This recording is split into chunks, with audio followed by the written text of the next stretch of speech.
feel about the other side a lot, and you can't feel for the other side at all.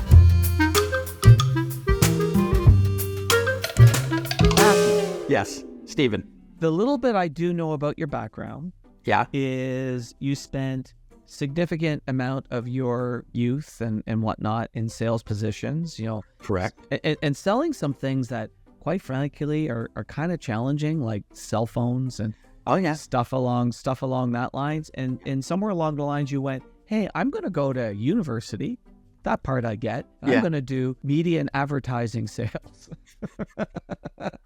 So sales. How did that happen? Okay. Wow. All right. So yes, as a young man, like very young, my mom and my dad and my mom had a strained relationship, and my mom separated from my dad. Really stole us in the middle of the night from my dad because she was tired of him. Took us from Edmonton, Alberta to Toronto, Ontario, on a train with next to no money, and I literally spent most of my young childhood going from school to school to school to school. Like, I never spent a full year in any one grade until grade 8 or grade 9. And so I was forced to make new friends every 8 to 10 months. And so I got really good at sales pitches of why I'm interesting and why you should hang out with me, I guess. And so I just gravitated naturally to being able to talk to anybody. And so being a salesperson seemed the right path. And when I was in high school, I usually had 1 or 2 jobs.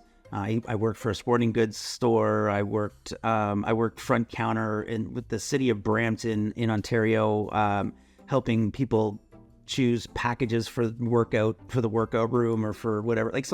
You can't skip over. Drove a Zamboni because that one pisses me off. I did get to drive a Zamboni. I drove a Zamboni for multiple arenas. So yeah, I got to do a lot of really cool, interesting things as a kid. But I was always hunting for something new, and it didn't play out the way I wanted. So I decided to go to college, and I went to college. I went to Humber College in Toronto, and I took advertising and media sales, like you brought up, and I lasted a full year. But what made you want to do advertising and media sales? I think it was sales. Media.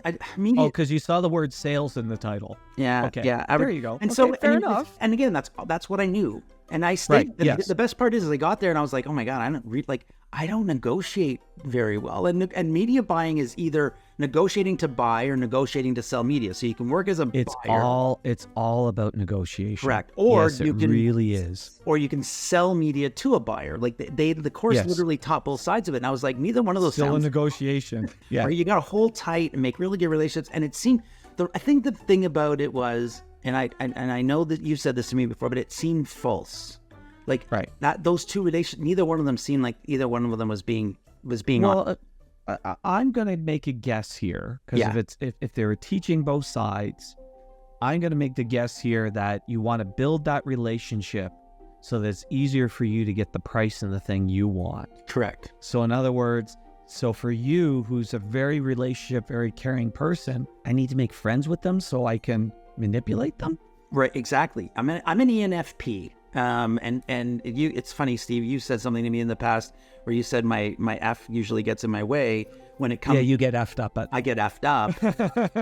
And F stands for feeling. I'm very much an empath. I feel about the other side a lot, and you can't feel for the other side at all. So I decided to screw all that, and I stayed in sales. And I, like you said, I worked for Rogers, Cantel, AT&T, Rogers.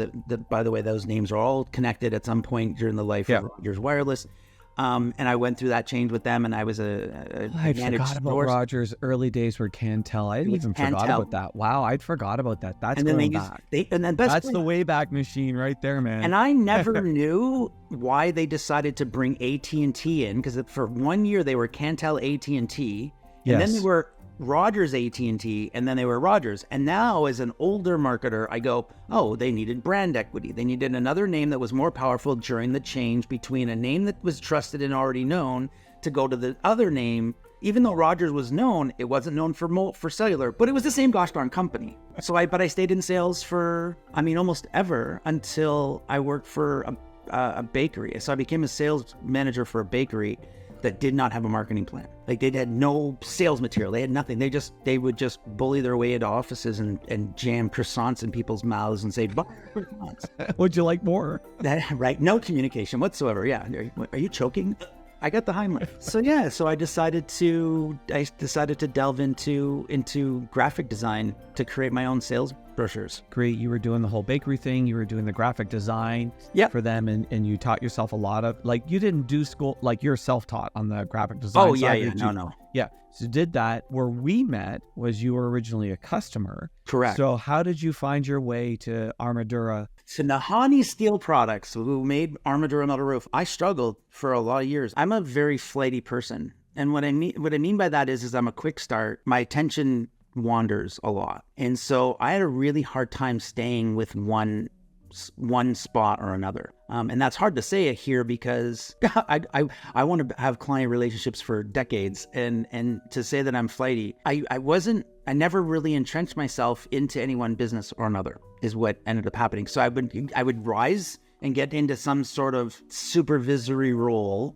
Is that a word? Supervisory? And then I would be bored because then I wasn't doing tasks and I was management and I didn't want to do that. So I took on a challenge where I listened. I think it was at one point or another, I listened to Sir Richard Branson, who said, say yes and figure it out later. Yeah, it would sound like a Branson thing. And an opportunity showed up where a really smooth talking guy was opening up a bottling company, and he had some contracts that were in lieu of him opening this thing, and I partnered with him and ended up being a shyster. I wasn't very smart and stole all my money, that my investment side. I had nothing, and I had 2 young kids. I had a wife, I had a mortgage, I had a lot of stuff and no job. And my wife was working for a company who she had a really good relationship with the boss, with the GM.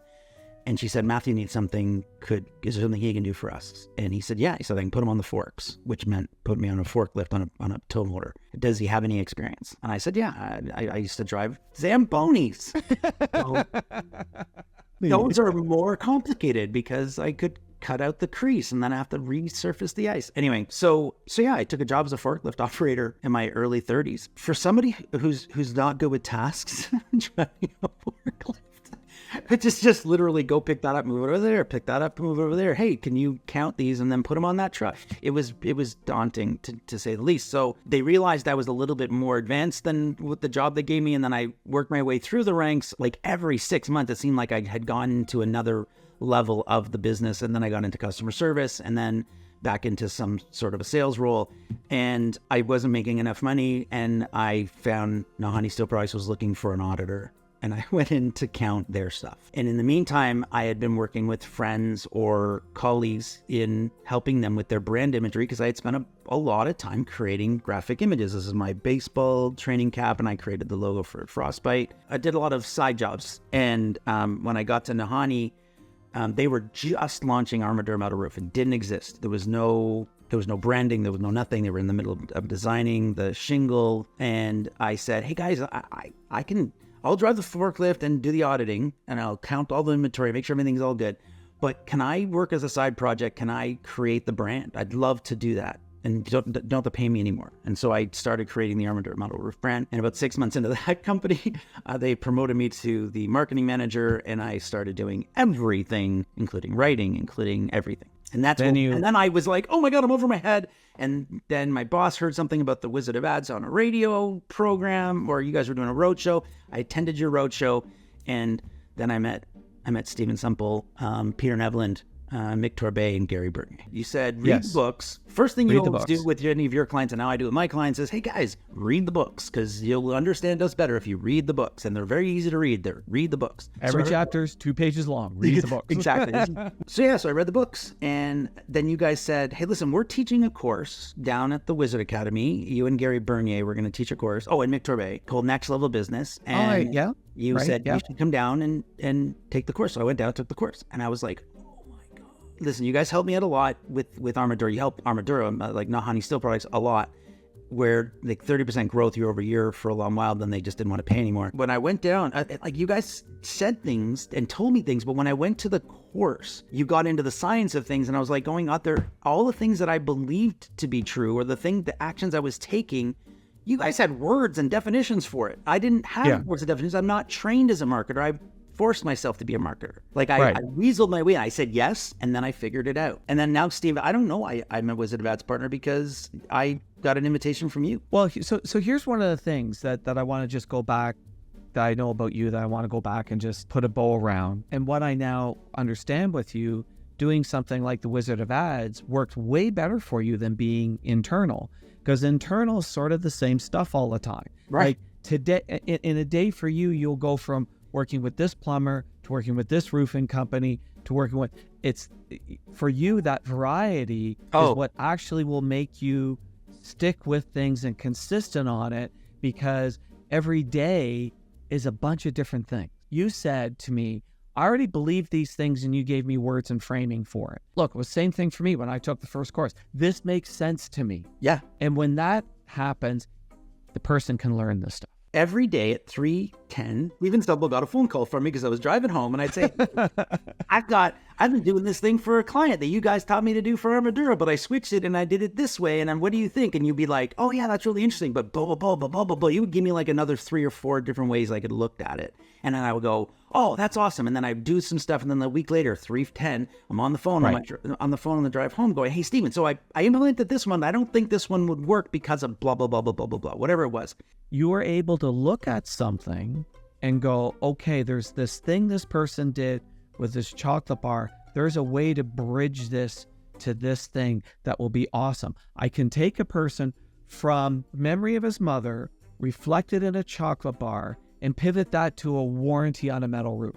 Yeah, now that you say it like that, it's weird. No, it is weird. You were the one who said, I've got this idea. I was told this story. Here's the chocolate bar. And I think there's a way that we can tie this to the warranty and package it all together.